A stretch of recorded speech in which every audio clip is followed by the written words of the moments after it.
चल अगला topic start करेंगे इक्वेशन। और इक्वेशन के अंदर आपको ये ध्यान रखनी है कि इक्वेशन का जो लेवल है वो वैसा ही है जैसे अपन ने 10th स्टैंडर्ड में पढ़ा हुआ है। 10th स्टैंडर्ड से ऊपर का क्वेश्चन का लेवल हमको इस एग्जाम में नहीं पूछेंगे। सिंपल सा इक्वेशन आता है ना, बस इतना रहता है कि हम उसको जल्दी कर पाए। और दूसरा हमारा कॉन्सेप्ट क्या होने चाहिए, क्लियर होने चाहिए। अब जो पहली चीज यहाँ पे आएगी वो हमको ये देखनी कि इक्वेशन होती क्या है और कितने टाइप की होती है ना। तो जैसे इंग्लिश का सेंटेंस होता है, हिंदी का वाक्य होता है, वैसे ही मैथ्स का जो सेंटेंस होता है उसको हम इक्वेशन बोलते हैं। इक्वेशन मतलब mathematical expression having a sign of equal to. Mathematical expression having a sign of equal to. मुझे एक चीज बताओ, 10th स्टैंडर्ड में 2 चैप्टर पढ़े हैं आपने। सेकंड वाला होता था पॉलिनोमियल और थर्ड होता था इक्वेशन, है ना। तो क्वाड्रेटिक पॉलिनोमियल और क्वाड्रेटिक इक्वेशन याद है आपको, दोनों सेम होते थे। फर्क कितना होता था, पॉलिनोमियल में इक्वल टू नहीं लगता था और इक्वेशन में इक्वल लगता था, याद आ रहा है। फिर जो उसके आंसर आते थे इक्वेशन में उसको बोलते थे रूट्स ऑफ इक्वेशन और पॉलिनोमियल में उसको बोलते थे जीरोस ऑफ पॉलिनोमियल, याद है। तो इक्वेशन का मतलब होता है उसमें इक्वल टू का साइन लगना चाहिए। ऐसा क्यों बोल रहे हो, क्योंकि इसके आगे जो चैप्टर पढ़ना है वो है इन इक्वेशन, और इन इक्वेशन में इक्वल टू का साइन नहीं लगता। तो फिर क्या लगता है, जो लगता है वो तब का तब देखेंगे। अभी हमें ये ध्यान रखना है कि ऐसा एक्सप्रेशन जिसमें इक्वल टू का साइन है इज अ। अब इक्वेशन आपको यहां पे 3 पढ़ना है।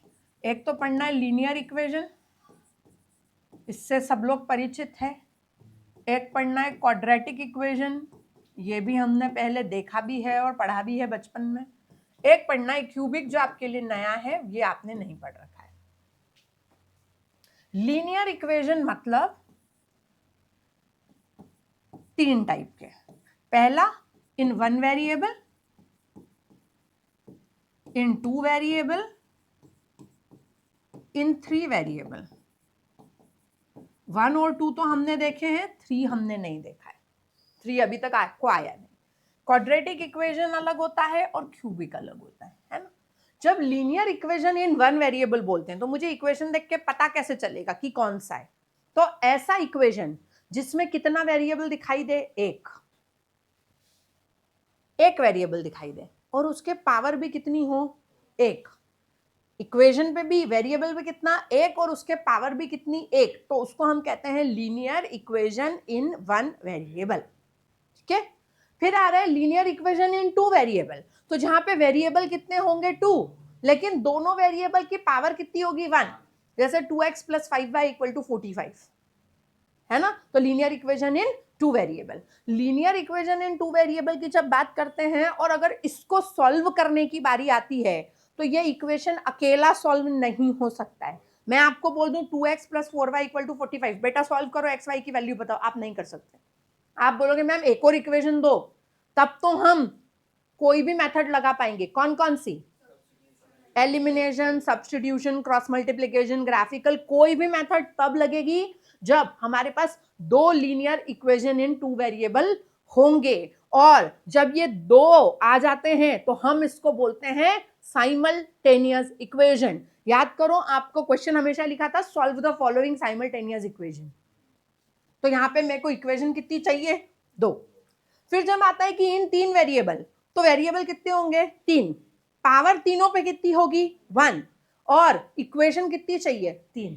तो जितने वेरिएबल होते हैं सॉल्व करने के लिए इक्वेशन भी उतनी चाहिए होती है, नहीं तो नहीं हो सकता, ठीक है। तो लीनियर इक्वेशन इन 1 वेरिएबल का अगर एक एग्जांपल लिखूं तो x + 4 = 5 लिख दूं, एक वेरिएबल पावर पे 1।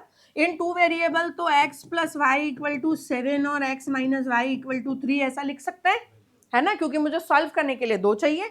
और अगर मैं 3 वेरिएबल की बात करूं तो 2x + 4y = 45, 8x - 7y = 72 z और 9x + 15y = 18z। या फिर ये सब इधर होते इक्वल टू में और भी कुछ होता। इवेंचुअली ध्यान ये रखना है कि जितने वेरिएबल उतनी इक्वेशन, और सारे वेरिएबल के पावर पे कितना लगा होता है, 1। तब हम इसको बोलते हैं लीनियर इक्वेशन, जिसमें से सिर्फ इसको इन एक्सट्रीम कंडीशंस सॉल्व करने की जरूरत पड़ सकती है। बहुत मुश्किल होगा कि एक आध क्वेश्चन आ जाए जिसमें इसको सॉल्व करना पड़ जाए। यह तो कभी सॉल्व करना ही नहीं है और ये तो बहुत ही सिंपल सा होता है। तो यहाँ पे हम एक ही की करेंगे कि इसका सोल्यूशन सिर्फ देख लेंगे कि इन केस आया तो हम क्या करेंगे, बाकी इन सभी को क्या करवाना होता है और सेटिस्फाई करवाना, मतलब वैल्यू पुट करो और LHS equal to RHS। Value कहां से लेंगे, ऑप्शन से, और क्वेश्चन में डाल देंगे, है ना। दूसरी जो चीज आएगी जो मोस्ट इंपॉर्टेंट है और जिसको हम स्टार्ट करेंगे वो है क्वाड्रेटिक इक्वेशन। कैसे पहचानोगे कि दी हुई इक्वेशन क्वाड्रेटिक इक्वेशन है? तो इसमें वेरिएबल होता है एक, सिर्फ एक ही वेरिएबल होता है और उस वेरिएबल की हाईएस्ट पावर होती है 2। एक वेरिएबल हाईएस्ट पावर 2, ये ऐसे लिखा होता है। आप तो कह रहे थे कि एक वेरिएबल, इसमें तो इतने वेरिएबल है। नहीं बेटा, इतने वेरिएबल नहीं है। इसमें वेरिएबल कौन कौन है, x, ये वेरिएबल है बस। बाकी a, b, c ये सब कॉन्स्टेंट्स हैं, है ना। a is coefficient of x square, b is coefficient of x और c क्या है, कांस्टेंट। ये बहुत ध्यान से समझना क्योंकि सबसे ज्यादा क्वेश्चन भी इसमें से आता है, सबसे ज्यादा घुमाते भी इसी के अंदर है, ठीक है। तीसरा होता है क्यूबिक इक्वेशन। क्यूबिक इक्वेशन को कैसे पहचानोगे, क्यूबिक इक्वेशन में एक वेरिएबल होता है और उसका हाईएस्ट पावर 3 होता है ना। ये कुछ ऐसा दिखता है,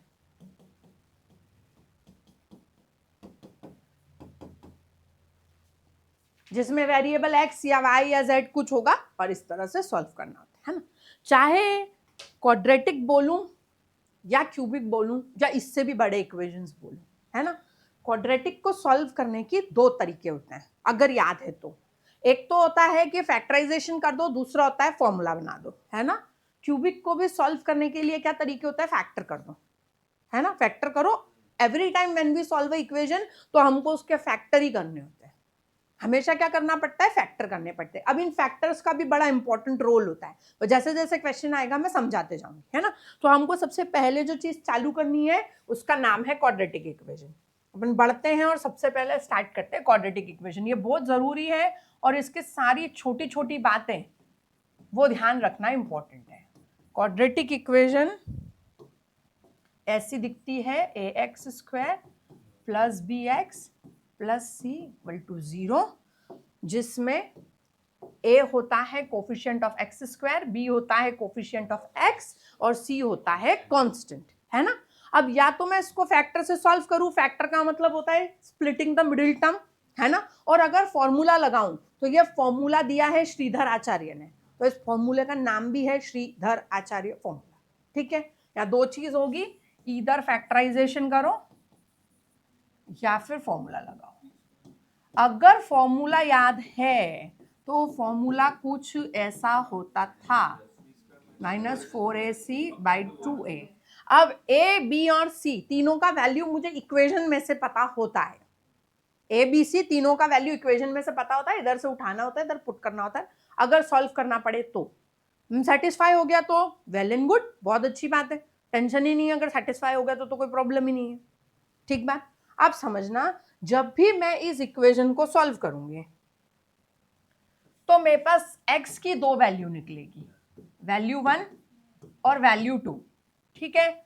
इन दोनों वैल्यूज को बोलते हैं roots of quadratic equation which are denoted by alpha and beta, ठीक है। इनको डिनोट ही करने का तरीका क्या होता है, अल्फा और बीटा।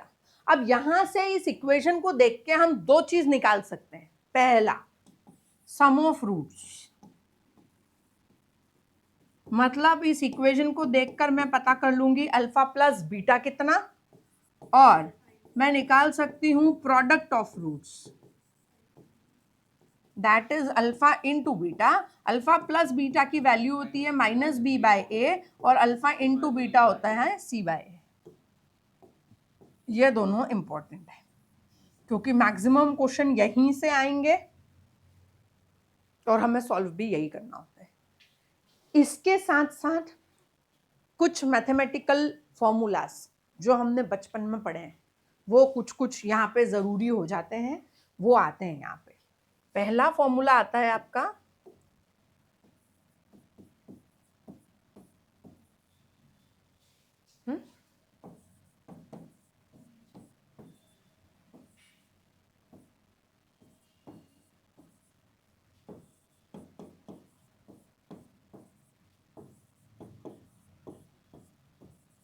ये थोड़ा सा कम पूछते हैं, बाकी ये सारे काफी बार पूछते हैं और क्वेश्चन यहाँ से आता है। बोले इसका क्या करेंगे, क्वेश्चन आएगा तब बताऊंगी, है ना। अभी तो हम ये फॉर्मूले का डेरिवेशन भी सीखेंगे, क्योंकि यहाँ से क्या होगा कि मुझे वैल्यू सिर्फ अल्फा और प्लस बीटा की पता है ना। मैं अल्फा प्लस बीटा का होल स्क्वायर कर सकती हूँ। वो मुझसे बोलता है alpha square plus beta square की वैल्यू बताओ, ठीक है। तो जैसे जैसे वो पूछता जाएगा वैसे वैसे हम चीजें करते जाएंगे, है ना। तीसरी चीज जो हमको पढ़नी है ना, वो पढ़ना है नेचर ऑफ रूट्स। याद है, जो रूट्स हैं उनका नेचर कैसा है, ठीक है। अब समझना होता क्या है कि इस फॉर्मूले के अंदर जो हमने यहां देखा, ये है ना, ये इसको बोलते हैं डिस्क्रिमिनेंट। डिस्क्रिमिनेंट मतलब कैपिटल डी, ये डिस्क्रिमिनेंट होता है ना। यही तय करता है nature of roots. Discriminant equal to B square minus 4ac, ठीक है। यही तय करेगा कि आपके रूट्स का नेचर कैसा है। अब यहां 3 कंडीशंस बनती है। पहली कंडीशन तो ये बनती है कि इस d की वैल्यू 0 से बड़ी हो, दूसरी बनती है 0 के इक्वल हो, तीसरी बनती है 0 से छोटी हो, ठीक है। अब ढंग से समझना, ये d की वैल्यू फॉर्मूले के अंदर ऐसी लिखी है, मतलब अंडर रूट में लिखी है ना। अच्छा, वैल्यू d की 0 से बड़ी, तो क्या मुझे ऐसा दिखेगा क्या, √2, √3, √15, √16 एंड सो ऑन। बोलो हाँ कि ना। मतलब मुझे अंदर रूट के अंदर जो नंबर मिलेगा वो पॉजिटिव नंबर रहेगा। अब बहुत सारी कंडीशन बनती है यहां से, है ना। अगर अंदर वाला नंबर पॉजिटिव है तो ये नंबर क्या क्या बन सकते हैं, ये रूट्स कैसे कैसे बन सकते हैं। तो if d is greater than 0 तो रूट्स कैसे बनेंगे, roots will be real, roots will be real, तो the number will be real number. दूसरा रैशनल,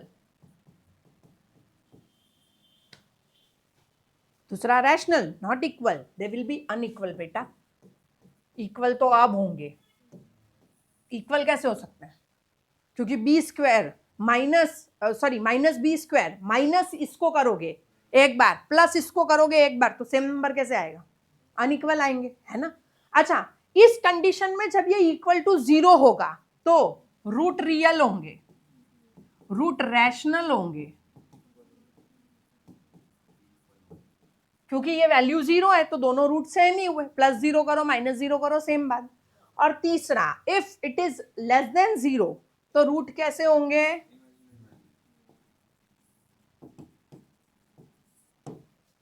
ये बहुत इंपॉर्टेंट है, यहां से क्वेश्चन बनता ही बनता है। चलो यहां तक ओके है। अब आगे चलते हैं और क्वेश्चन भी देखते हैं इसका। ये रहा आपका क्वेश्चन नंबर 1, ये है आपकी एक्सरसाइज 2F, सेकेंड चैप्टर की F वाली एक्सरसाइज है। इक्वेशन सेकेंड चैप्टर है उसकी F वाली एक्सरसाइज है, और ये है पेज नंबर 2.20 पे। एक्सरसाइज F पेज नंबर 2.20, क्योंकि वो पहले आपको लीनियर इक्वेशन दिया है, मैंने पहले ये उठाया है ना। अब ये क्वेश्चन पढ़ना जरा ढंग से। इस क्वेश्चन में क्या लिखा है, इस क्वेश्चन में लिखा है if the roots of the equation, ये इक्वेशन है 2x square plus 8x minus m³ equal to 0, और इसके जो रूट्स हैं वो रूट्स हैं इक्वल, रूट्स हैं इक्वल। अब इक्वल रूट का मतलब क्या होता है, इक्वल रूट किस कंडीशन में होते हैं, बहुत बढ़िया, इक्वल रूट तब होते हैं जब d की वैल्यू 0 के बराबर होती है। तो वो हमसे बोल रहे हैं कि भाई आप m की वैल्यू निकाल के बताओ। अब जब इस तरीके का क्वेश्चन आता है, मैम नहीं भी दिया होता तो क्या आप इसको सॉल्व कर पाते क्या, m कौन है, c, m³ कौन है, c को क्या फॉर्मूले में रख के डायरेक्ट निकाल लेते क्या आप, इम्पॉसिबल इवेंट था, है ना। तो ये इक्वल रूट्स है ना, ये हमारे लिए हिंट है कि हमें क्वेश्चन में लेना है d इक्वल टू 0। क्योंकि हमें पता है कि whenever roots are equal D की वैल्यू क्या होती है, सी। ठीक है, और ये अनइक्वल को डिस्टिंक्ट भी बोलते हैं। तो कहीं डिस्टिंक्ट लिखा हुआ आ जाए मतलब अलग अलग, तो वो नहीं सोचना कि अरे यार ये क्या लिखा गया, एक ही बात। अब देखना इधर, d का मतलब होता है B square minus 4ac equal to 0, है ना। अब इस इक्वेशन के अंदर a b c कौन कौन है, always remember a b c का वैल्यू विथ साइन कंसिडर करना है। ओके, a का मतलब होता है कोफिशिएंट ऑफ एक्स स्क्वायर का कोफिशिएंट कौन है, +2। ठीक है, बी का मतलब कौन होता है, एक्स का कोफिशिएंट कौन है, +8 है ना। सी कौन होता है, जो बिना वेरिएबल वाला, ठीक है, वो कौन दिख रहा है, -m³। ठीक, अब मेरे पास ए बी सी है, मुझे उनको यहां पे पुट करना है। तो b की वैल्यू हो गई 8 का square -4 into 2 into -m³ is equal to, ठीक है। अब मुझे ये पता करना है कि ये m का वैल्यू कितना है, क्योंकि मुझे यही बोला वैल्यू ऑफ m मतलब m equal to question mark है। अब यहां से मुझे पता लगाना है कि m की वैल्यू कितनी है। कैसे पता लगाएंगे कि m की वैल्यू कितनी, अब यहां से या तो आप सॉल्व कर लो या फिर बेस्ट है कि सेटिस्फाई करा लो। तो यहां से अगर आप -2 को उठा के यहां रखते हो, -2 को उठा के अगर अपन यहां रखते हैं तो ये जगह 8 का स्क्वायर -4 इंटू 2 इंटू ये माइनस और ये माइनस मिलके बन गया प्लस, और ये हो गया -2 का क्यूब। ओके, 64 + 8 और -2 का क्यूब मतलब -8 इक्वल टू 0। 8 8 जा 64 प्लस माइनस -0 इक्वल टू 0। तो आपका -2 जो है वो सही जवाब होगा। चाहे तो सॉल्व भी कर सकते हैं। अगर इसको मुझे सॉल्व करना है तो मैं क्या करूं, देखो 8 का स्क्वायर 64, एनी डे ये माइनस तो बाहर आ जाएगा, तो minus minus plus 8m³ equal to 0, 8m³ equal to -64, m³ equal to -64/8। आप सॉल्व करोगे तो कितना आएगा, -8। अब ऐसी कौन सी वैल्यू है जिसका क्यूब करूं, ऐसी कौन सी वैल्यू है जिसका क्यूब करूं तो -8 आ जाएगा, तो डेफिनेटली -2 वो वैल्यू होगी जिसका मैं क्यूब करूंगी तो -8 आएगा। -2 मेरा सही जवाब होगा। ये नेचर ऑफ रूट पे जो क्वेश्चन आते हैं ना, ये काफी ज्यादा आते हैं, इसकी प्रोबेबिलिटी भी बहुत हाई होती है नेचर ऑफ रूट्स की। अब आया ये question, if 2 to the power something -3 square into 2 की power x + 1 equal to 0 then values of x are. अब ये इक्वेशन कुछ ऐसी दी है कि इसको देख के हमें पता नहीं चल रहा है कि ये क्वाड्रेटिक इक्वेशन है, बट ये क्वाड्रेटिक इक्वेशन है। आपको क्या पता कि ये क्वाड्रेटिक इक्वेशन है, मैं बोल रही हूँ क्वाड्रेटिक इक्वेशन है। पहली चीज तो चाहे कोई भी इक्वेशन आए और उसके मुझे रूट्स दे दिए हैं तो मुझे सॉल्व करने की तो जरूरत कोई है नहीं। मुझे सिंपल क्या करना होता है, वैल्यूज पिक करनी होती है, यहाँ पे पुट करनी होती है और मैं सेटिस्फाई कराती हूँ। अब ढंग से समझना, 4 ऑप्शन, हर ऑप्शन में 2-2 रूट, तो इतना कब करते बैठेंगे अपन, इतना कब करोगे, समय किसके पास है। अब ढंग से देखना, इस ऑप्शन में, इस ऑप्शन में और इस ऑप्शन में 0 एक एलिमेंट है जो मुझे कॉमन दिख रहा है। बहुत हाई प्रोबेबिलिटी है कि 0 इसका रूट होगा, बट हम ऐसा मान के नहीं चल सकते। बट अगर 0 नहीं हुआ तो बोलो सटीक आंसर ही आ जाएगा, और अगर 0 आ गया कि हाँ 0 है तो ये एक खत्म हो जाएगा, इजी हो जाएगा काम। अब अगर मैं सबसे पहले इसके अंदर 0 पुट कर दूं तो ये 0, तो 3 + 0 इज 3, मतलब यहां बच रहा है 2 का क्यूब मतलब 8, काम खत्म। अच्छा इधर आ गए, 2 की power 0, any number it may be a constant और अ वेरिएबल, उसके पावर पे 0 मतलब 1 होता है, हिंडाइसिस का बेसिक नियम है ना। तो 3 का स्क्वायर मतलब 9 और +1, 8 और 1 प्लस का 9 -9 कैंसल, 0 इक्वल टू 0, मतलब 0 तो सेटिस्फाई हो रहा है, ये ऑप्शन तो खत्म है। अब या तो ये राइट या फिर ये राइट या फिर ये राइट, मुझे ज्यादा संभावना इसमें से लग रही है क्योंकि 3 और -3 ऐसा दिया है, तो मैं 1 ऑफ किसी को पुट कर लूं। अगर मैं 3 को पुट कर लूं तो क्या होगा, मैं पुट कर लूं n = 3 तो क्या होगा, 2 के पार 3, 3 2 जा 6 और 3 9। कैलसी पे सॉल्व करके देख लो क्या ये 0 के इक्वल आ रहा है, क्या ये 0 के इक्वल आ रहा है?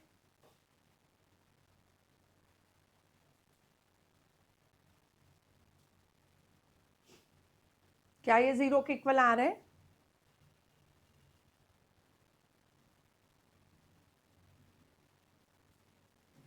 नहीं आएगा, करने की जरूरत ही कहां थी। 2 की पावर 3 मतलब 8, 8 9 जा 72, 2 की power 9 is far away from 72। ठीक है, तो ये नहीं हो सकता है, तो ये ऑप्शन खत्म, ये तो नहीं है ना। अब हम -3 को पुट कर लेते हैं, चलो पुट करते हैं n इक्वल टू -3। अच्छा 1 पुट करना कोई बहुत बड़ी बात नहीं थी, 1 अगर आप पुट करते तो आपको एक अंदाजा लग जाता कि हाँ 1 है तो 3 और 2 5 मतलब यार 32 + 1 33, और यहाँ 1 पुट करोगे तो 2, 9 × 2 = 18 नहीं आ रहा है, तो ये भी नहीं है। अब मैं -3 पुट कर रही हूँ, 2 के पार यहाँ पे रखा -3, -3 × 2 -6,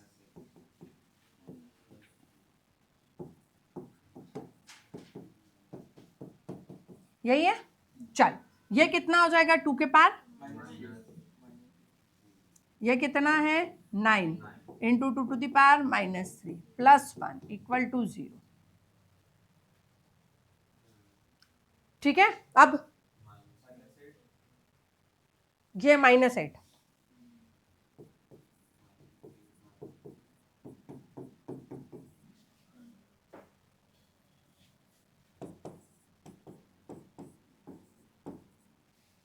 प्लस में चेंज किया, +1 = 0, और ये तो 8 ही होता है ना। अब -1 + 1 0 = 0, यस।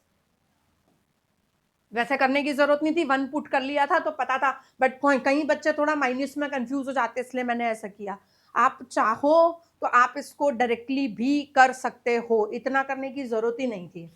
यहीं से मैं इसको लिखती 1/8 -9/8 + 1, ये प्लस का 9/8 माइनस का 9/8, 0 = 0। थोड़ा इंडाइसिस का बेस मजबूत हो जाए इसलिए मैंने इसको ऐसे ही चलने दिया, ताकि आप डायरेक्ट भी कर सकते हो, इतना ज्यादा उसमें लोड लेने की जरूरत नहीं कि हम कैसे करेंगे। बस ध्यान रखना, stick to the basic concept, उसमें गड़बड़ नहीं होनी चाहिए। तो जितने अवॉइड कर सको ना उतने ऑप्शंस अपन कोशिश करते हैं कि हम क्या करें, अवॉइड करें। ठीक है, हाँ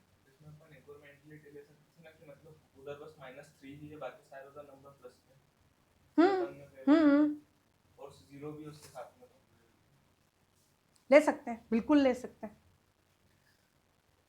ये काफी बार एग्जाम में पूछा हुआ क्वेश्चन, ये क्वेश्चन मैक्सिमम टाइम एग्जाम में पूछा हुआ जाता है। बस फर्क इतना होता है 4 की जगह 2 आ गया या इस तरीके का क्वेश्चन आ गया, इसमें सीरीज इनफाइनाइट तक जाती है, और ये क्वेश्चन एग्जाम में कई बार आता है, और इस क्वेश्चन का हमको आंसर बताना होता है। अब इमेजिन करो इस इक्वेशन को मैं ऐसा लिख दूं, x = 4 + 1/4 + 1/4 + 1/4 plus and so on till infinity, चले जा रहा है ना। इस पूरे के पूरे का नाम हमने क्या रखा है, x। अच्छा बताओ ये रिपीट हो रहा है कि नहीं, अपॉन के बाद से रिपीट होता है ना, तो अगर इस पूरी सीरीज का नाम x है तो ये भी तो x ही होगी ना, एक हाथ बार कम ज्यादा लिखा उससे क्या फर्क पड़ रहा है। तो बोलो ये ऐसा हो गया, एलसीएम ले लेते हैं, मल्टीप्लाई होगा,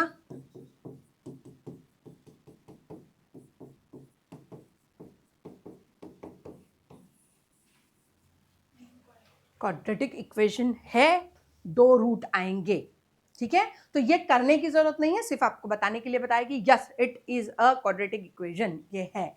अब ये क्वेश्चन एग्जाम में आया तो मुझे ये पता है कि या तो इसका आंसर ये सही है या ये वाला सही है। ठीक है, आपको कैसे पता, क्वाड्रेटिक इक्वेशन है ना। तो अब ये वाला राइट होने की संभावना कम है क्योंकि ये दोनों मेरे को सेम दिख रहे हैं। ठीक है, अब मेरे को ये देखना है कि वाकई में ये सही है कि नहीं है ना। अब समझना, अगर मैं इसको तोड़ूं तो ये 2 रूट ऐसे बनेंगे ना, 2 + √5 एंड 2 - √5। अगर मैं डायरेक्टली सॉल्व करती हूँ ना तो I can get one of them, मैं किसी एक को एक कोई मुझे मिल जाएगा, ठीक है। अब अगर मैं इसको सॉल्व करने जाऊं, ठीक है, 4 + 1/4 + 1/4, आप समझना 4 + 1/4, 1/4 का मतलब 0.25 होता है। आप सिर्फ इतना सा देखो कि मैंने इतना सा लिया बस, ये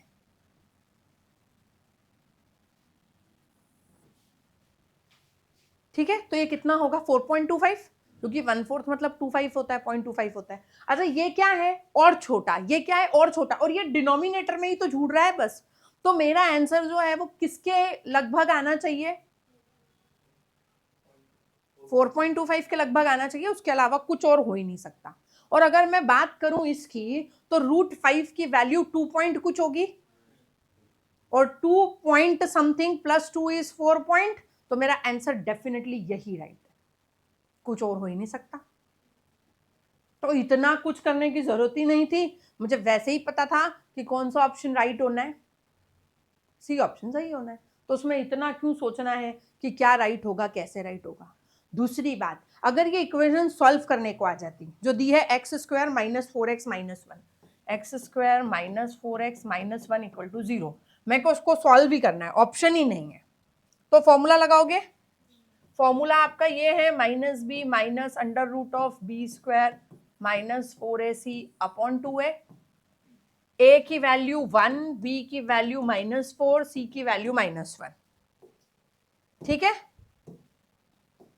हमने यहां पुट करना स्टार्ट किया, -(-4) plus minus √b², 4 × a × c/2 × a, 4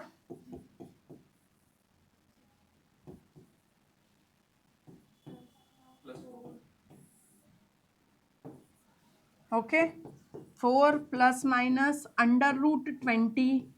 √20/2, okay. अब ये अभी तो दिख रहा है कि यहां से कॉमन निकल सकते हैं और कट सकते हैं। जो मुझे आंसर दिया होता है वो स्टैंडर्ड फॉर्मेट में दिया होता है ना, तो मुझे पूरा इसको सॉल्व करना ही है मेरे पास, अगर सॉल्व करना है तो ऑप्शन नहीं है। अब चलो अपन इसको सॉल्व करते हैं। तो क्या 20 को 4 × 5 लिखा जा सकता है? तो मैंने इसको लिखा 4 ± √4 × 5/2। 4 × 5, 4 का रूट करते हैं तो 2 आता है, तो इसको मैं 2√5 लिख दूं, 4 ± 2√5/2। ऊपर 2 कॉमन लिया तो बचेगा 2 ± √5/2, 2 और 2 कैंसिल हुआ तो कितना बच रहा है? तो इतना क्यों करना है, मैंने तो वैसे ही बताया था। ये हो गया ना। इन केस सॉल्व करना होता है तो हम बचपन में ऐसे ही तो सॉल्व करते थे, 10th स्टैंडर्ड में यही तो करके आए हो।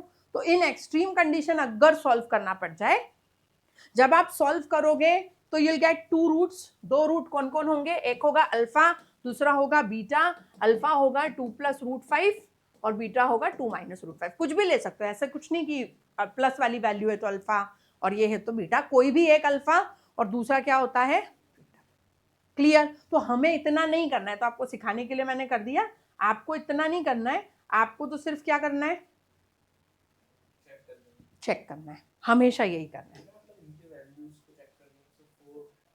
सब तो करने की जरूरत ही नहीं। देख भाई ये तो मैं करूंगी ही नहीं, क्यों, क्योंकि प्लस माइनस है ही नहीं, एक ही रूट दिया है, मुझे दोनों चाहिए। मुझे बस ये समझ आना चाहिए कि इक्वेशन है तो equation is in plus minus, equation is in plus minus का फॉर्मेट, मुझे ये ध्यान रखना होता है। अगर मेरे को ये ध्यान नहीं है कि ये क्वाड्रेटिक इक्वेशन है तो मैं इसको राइट करके आ जाऊंगी, क्योंकि ट्रिक आप लगाओगे मेरा रूट भी 2 + √5 ही निकल रहा है, तो माइनस नहीं लगाया तो गलत हो जाएगा। क्वाड्रेटिक इक्वेशन का दूसरा रूट किधर गया, ऐसे दोनों होता है कि एक लिखा और दूसरा छोड़ दिया अपन ने, लिखने दोनों पड़ेंगे, एक लिखा दूसरा छोड़ा वो काम नहीं चलता है। तो आप हमेशा ट्रिकी वे में करो। एक क्वेश्चन इसमें पूछा था 2 + 1/2 + 1/2 + 1/2 एंड अप टू इन्फिनिटी, ऐसा जाता है √2 + √2 + √2 + √2 एंड अप टू इन्फिनिटी, ऐसा क्वेश्चन पूछ लेते हैं। तो अब उनके लिए क्या करोगे आप, उनके लिए यही करना होता है कि सिंपली इनका वैल्यू चेक कर लो 2-3 तक, जैसे हमने इन्फिनिटी में देखा था। याद करो मैंने एपीजीपी में इन्फिनिटी में क्या बोला था,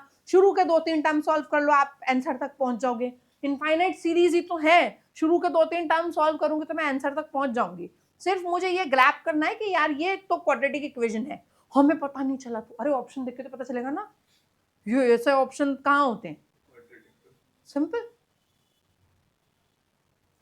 चल अभी अगला क्वेश्चन आया, if alpha beta be the roots of the equation, the value of alpha square plus beta square. Nature of root का क्वेश्चन, मैंने पहले ही कहा था कि नेचर ऑफ रूट तो आएगा ही आएगा, पक्की बात है। अब समझना, यहां पे ये ऐसे बोल रहा है, ये आपकी इक्वेशन है, इसको सॉल्व करोगे तो दो आंसर आएंगे, एक को अल्फा बोलो, एक को बीटा बोलो, और कुछ मत करो आप, तो alpha square plus beta square की वैल्यू जो है वो हमको निकाल के दिखा दो। तो बोलो क्या करोगे तुम इसमें, कैसे निकालोगे? देखो, इसको सॉल्व करने के दो तरीके होते हैं। एक तो जो प्रेफरेबल तरीका है कि फॉर्मूले से जाओ, मैंने आपको बोला था ना अभी थोड़ी देर पहले कि हमको यहाँ पे इन फॉर्मूलाज की जरूरत पड़ने वाली है, एक एक करके, है ना। तो अभी मुझसे उन्होंने बोला कि alpha square plus beta square की वैल्यू निकालो, तो ए प्लस बी के होल स्क्वायर का फॉर्मूला ऐसा ही होता है ना। अगर मेरे को ये बोले ए स्क्वायर प्लस बी स्क्वायर की वैल्यू निकालो, तो क्या मैं ऐसा कर दूं क्या, इस 2ab को उस तरफ ले जाऊं? मैम ऐसा क्यों कर रहे हो? क्योंकि बेटा मेरे को अल्फा प्लस बीटा की वैल्यू मालूम है और अल्फा इंटू बीटा वैल्यू की वैल्यू मालूम है। Alpha square plus beta square की वैल्यू मुझे नहीं पता। 2 प्लस 3 का होल स्क्वायर अलग बात होती है और 2 स्क्वायर प्लस 3 स्क्वायर अलग बात होती है। डोंट मिक्स दैम, ठीक है। अब क्या होता है कि जब मुझे इस तरीके की चीज निकालने को बोलते हैं तो आई डायरेक्टली टेक दिस, मैं सीधा सीधा इस फॉर्मूले पे चले जाती हूँ। अब अगर मैं सीधा इस फॉर्मूले पे जाऊं तो क्या होगा, देखना। इसको मैं ऐसा लिख दूं, अल्फा प्लस बीटा का whole square minus 2 alpha beta. अब मैं इजीली अल्फा प्लस बीटा का वैल्यू निकाल दूंगी जो है माइनस बी बाय ए, है ना। यहां पे इस क्वेश्चन में ए की वैल्यू है 2, बी की है -4, सी की है -3, तो -4 अपॉन 2, माइनस माइनस 1 होगा, कैंसिल होगा तो प्लस का 2, है ना। और दूसरा मुझे निकालना है alpha into beta. Alpha into beta की वैल्यू होती है सी अपॉन ए, सी की वैल्यू है -3, ए की वैल्यू है 2, ठीक है। यहां पे पुट किया तो ये आ रहा है 2 का स्क्वायर 2 इंटू -3/2, ये 2 कैंसिल, 2 का square 4, minus minus plus,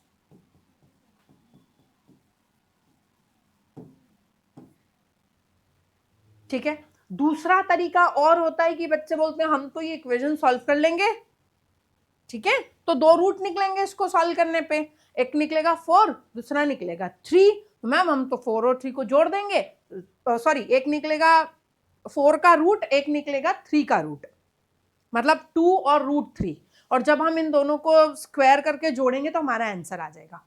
okay, आप कर सकते हो, लेकिन कई बार ऐसे फंसते हैं कि वो इक्वेशन सॉल्वेबल ही नहीं होती है, वो रूट इमेजिनरी बना देता है आगे जाके, वो इक्वेशन सॉल्व ही नहीं होगी, अल्फा बीटा निकलेगा ही नहीं, तो तुम उसको करोगे कैसे? तो मैंडेट होता है कि ये प्रॉपर्टीज तो आपको आए ही। दूसरा, अगर ऐसा दिख रहा है कि डायरेक्ट ही सॉल्व हो सकता है और मेरे को डायरेक्ट इसके फैक्टर ही दिख रहे हैं, तो मैं डायरेक्ट सॉल्व कर सकती हूँ, ठीक है। अगर मुझे डायरेक्ट ही दिख रहा है कि हाँ ये है और मेरे को तो बिल्कुल आंसर ही समझ में आ रहा है कि इसके तो यही दो रूट निकलने वाले, तो वो भी आप कर सकते हो। It depends on your choice कि आपको क्या करना है ना। ऐसे दो क्वेश्चन और ले रहे हैं अपन।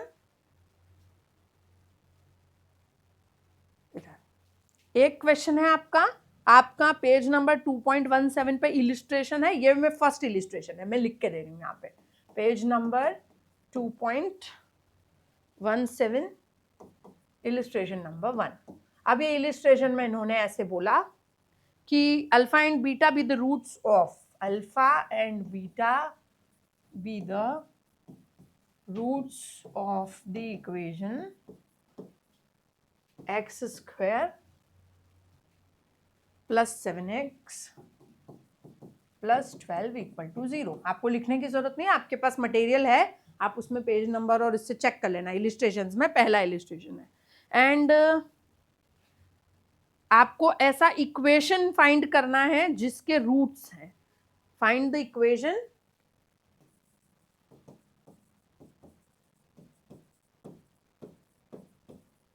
ये इंपॉर्टेंट क्वेश्चन है. whose roots are alpha plus beta का होल स्क्वायर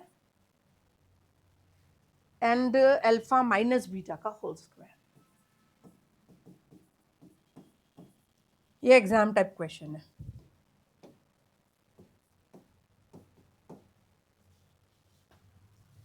बोलो क्या समझ पा रहे हो आप क्वेश्चन देख के? इस क्वेश्चन में ये पार्ट बाद में करेंगे. पहले आप ये करो कि if alpha and beta be the roots of this equation, आप करके बताओ find the value of alpha plus beta का whole square and alpha minus beta का whole square. Take your time, करो इसको, बताओ क्या करोगे. चल बेटा 25 है या क्या है वो अभी देखते हैं. पहले a माइनस बी का फॉर्मूला देखते हैं. इधर a माइनस बी का फॉर्मूला इतना आसान नहीं जाएगा, क्योंकि इक्वेशन देख के हम सिर्फ दो चीज पता लगा सकते हैं, a प्लस बी या अल्फा प्लस बीटा, और a इंटू बी यानी alpha into beta. We can't find alpha minus beta, impossible है. तो फिर हम क्या करेंगे, ढंग से देखना. देखो आपका a माइनस बी का फॉर्मूला बनता है ऐसा, A square plus B square minus 2ab. ये मुझे कहीं से कहीं तक तकलीफ नहीं दे रहा है ना. अब मुझे प्रॉब्लम इससे है कि ये वैल्यू नहीं निकल सकती है. अभी देखो इसकी जगह लिख देते हैं a प्लस बी का होल स्क्वायर माइनस 2ab और ये माइनस 2ab. ठीक है, a प्लस बी का होल स्क्वायर माइनस 4ab. तो ये फॉर्मूला होता है मेरा a माइनस बी के होल स्क्वायर का व्हेन इट कम्स टू यहां पर, है ना. अब जब हमको इसको निकालना है,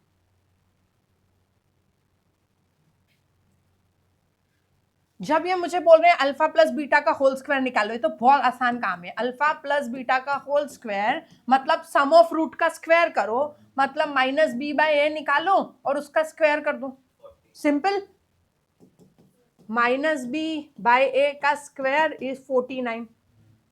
अब यहां पर आए कि अल्फा माइनस बीटा का होल स्क्वायर निकालो, तो अपन ने अभी फॉर्मूला बनाया. फॉर्मूला बनेगा अल्फा प्लस बीटा का whole square minus 4ab 4 alpha beta. 1 second, 4 alpha beta. इधर तो दोनों को ए बी लो या दोनों का अल्फा बीटा लो, है ना. अल्फा प्लस बीटा का होल स्क्वायर आपने अभी निकाला कितना, minus 4 into alpha into beta. Alpha into beta कैसे निकलेगा, सी बाय ए. सी की वैल्यू 12 बाय 1, 49 माइनस 4 इंटू 12.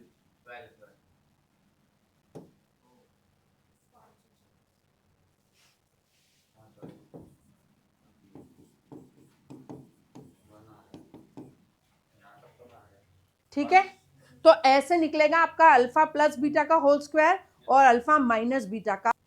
चल ये तो दो बात हुई कि हमने क्वेश्चन पलट दिया था कि अल्फा प्लस बीटा का होल स्क्वायर निकालो और ये निकालो. अब ध्यान से देखना, इसी क्वेश्चन को आगे बढ़ाते हैं. इसने मुझे बोला था फाइंड द इक्वेशन जिसके रूट ये रहे. अब ये रूट मैंने ऑलरेडी फाइंड कर लिए हैं, रूट हमने ऑलरेडी फाइंड कर लिए. ठीक है, अब हमें जब रूट्स गिवन होते हैं और हमको क्वाड्रेटिक इक्वेशन निकालनी होती है तो हम ऐसे निकालते हैं, X square minus sum of roots into X plus product of roots equal to 0. अगर मुझे रूट्स गिवन हो और इक्वेशन निकालनी हो, क्वाड्रेटिक इक्वेशन निकालनी हो, तो मैं ऐसे निकालती हूँ. इसको लिखने का एक तरीका और होता है, वो ऐसा दिखता है, X square minus alpha plus beta into X plus alpha into beta equal to 0. ठीक, अब वो ऐसे बोल रहा है कि यहां पे आपको जो रूट्स हैं उनका सम करना है और यहां जो रूट्स हैं उनका प्रोडक्ट करना है. एक्स स्क्वायर माइनस दो रूट थे 49 और 1, तो 49 प्लस 1 तो यहां आ जाएगा और 49 इंटू 1 यहां आ जाएगा. तो ये हो जाएगा X square minus 50x plus 49 equal to 0. ये होगा आपका आंसर, ये होगा आपका आंसर. ये इसलिए इंपॉर्टेंट है क्योंकि इस क्वेश्चन के अंदर बहुत सारे हमारे कॉन्सेप्ट जो है ना वो क्लियर हो जाते हैं।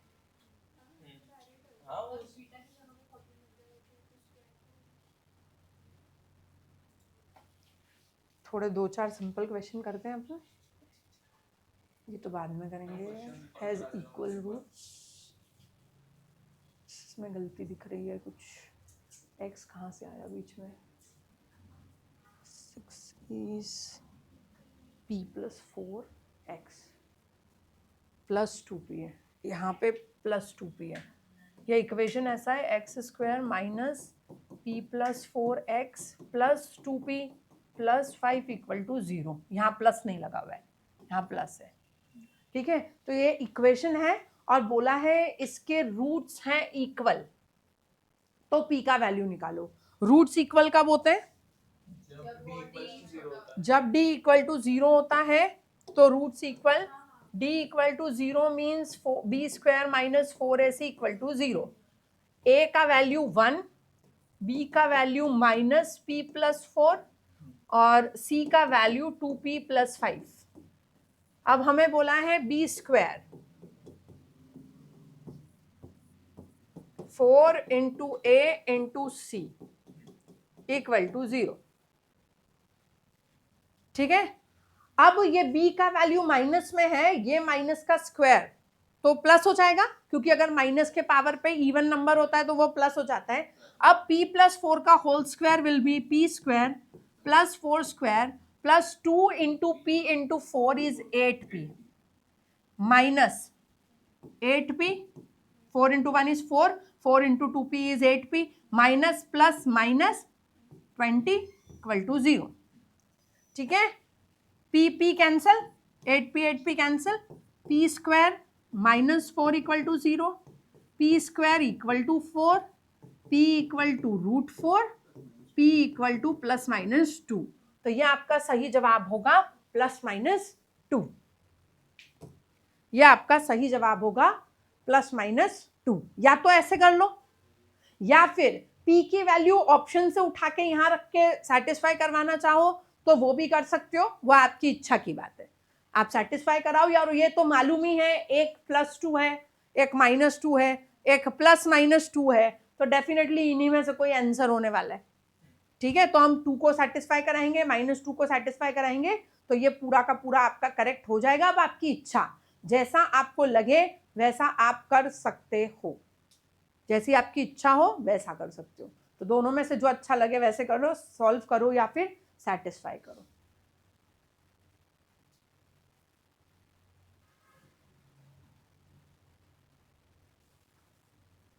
ये क्वेश्चन आया, if x equal to m, अगर x की वैल्यू इक्वल टू m हो, is one of the solution of the equation, इस इक्वेशन का एक सोल्यूशन, वन ऑफ द मतलब कोई एक, डेफिनेट बात है क्योंकि क्वाड्रेटिक इक्वेशन है तो एक से ज्यादा वैल्यू निकलती है, तो कोई एक वैल्यू है जिसमें x की वैल्यू किसके इक्वल है? m के इक्वल है।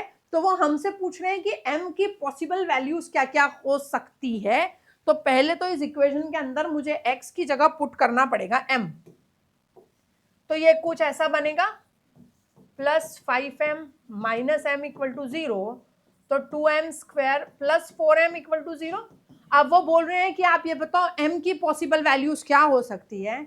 सॉल्व करो तो भी ठीक है, नहीं करो तो भी आपको पता चलेगा इनमें से कौन कौन m की वैल्यू हो सकती है। कौन कौन दिख रही है भाई? तो कर लो b वाला ट्राई, फिर लग रहा है तो करो।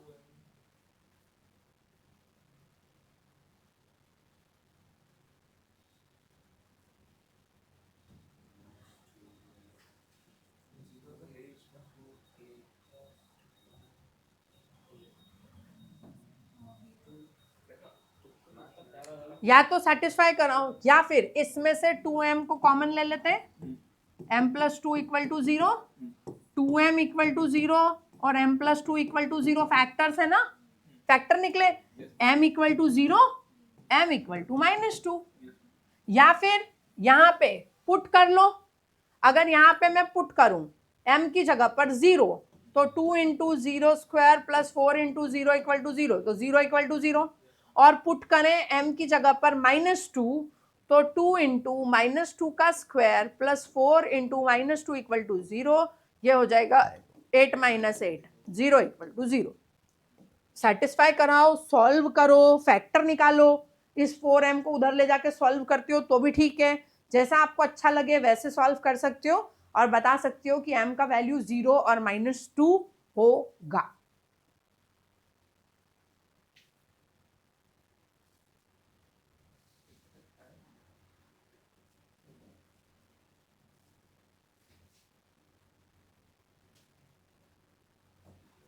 अब अगर क्वेश्चन ऐसा दिखता है, if roots of this equation, ये 5x² है, अब मेरे पास है 5x² plus 13x plus p equal to 0। If one root of this equation be the reciprocal of the other, then the value of p is, अगर इसके जो दो रूट है मतलब अल्फा और बीटा एक दूसरे के रेसिप्रोकल है, मतलब रूट अल्फा और बीटा है तो बीटा की वैल्यू है अल्फा का रेसिप्रोकल मतलब 1/अल्फा। If one root is alpha then another one is 1/अल्फा। अगर एक रूट है अल्फा तो दूसरा होगा 1/अल्फा। तो आपको यह बताना है कि p का वैल्यू कितना है। ट्राई करो जरा 2 मिनट इसको। ये एग्जाम टाइप क्वेश्चन है, ऐसा क्वेश्चन एग्जाम में आया है और इसके one root is reciprocal of other, तो if root 1 is alpha then other one will be 1/अल्फा। और जब भी ये आएगा तो हम इस्तेमाल करते हैं, ये हिंट होती है, जब भी हमें बोलते हैं एक रूट दूसरे का रेसिप्रोकल है तो हम यूज करते हैं प्रोडक्ट ऑफ रूट्स, और प्रोडक्ट ऑफ रूट्स मतलब c/a। एक रूट अल्फा दूसरा 1/अल्फा, c की वैल्यू p, a की वैल्यू 5।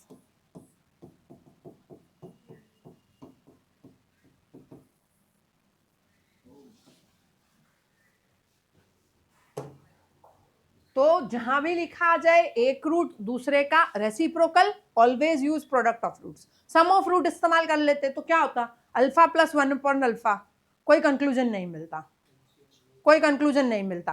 तो इसलिए हम इसको लेते हैं क्योंकि यहां से एक रूट से दूसरा रूट ये दोनों आपस में क्या हो जाते हैं, कैंसिल हो जाते हैं। तभी तो बोला है कि एक दूसरे का रेसिप्रोकल है। अच्छा हम एक को बीटा मानते तो दूसरा 1/बीटा हो जाता, उससे कोई फर्क नहीं पड़ता है। और रेसिप्रोकल के बारे में तो अपन पहले बात कर चुके हैं, ये तो ओरल क्वेश्चन है और ये एग्जाम में पूछा हुआ है।